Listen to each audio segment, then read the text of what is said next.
Ruhi Ziyafətoğlu 6 iyun 2002-ci ildə Hacıqabul rayonunun Muğan qəsəbəsində anadan olub. Muğan qəsəbəsinin tam orta məktəbini bitirib. Sonra hərbi xidmətə çağırılıb.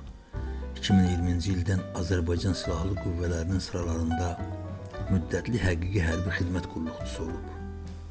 Azərbaycan ordusunun əsgəri olan Səbuhi Əhmədov 2020-ci il sentyabrın 27-sində Azərbaycan Silahlı Qüvvələri tərəfindən Ermənistanın işğal altında olan əraziləri azad edilməsi və Azərbaycanın ərazi bütövlüyünün bərpa edilməsi üçün başlanan Vətən müharibəsində iştirak edib.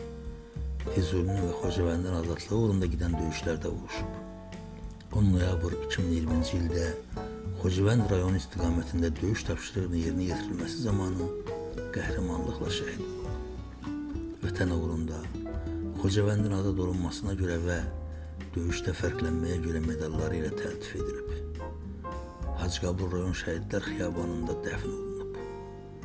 Məkanı cənnət olsun şəhidimizin.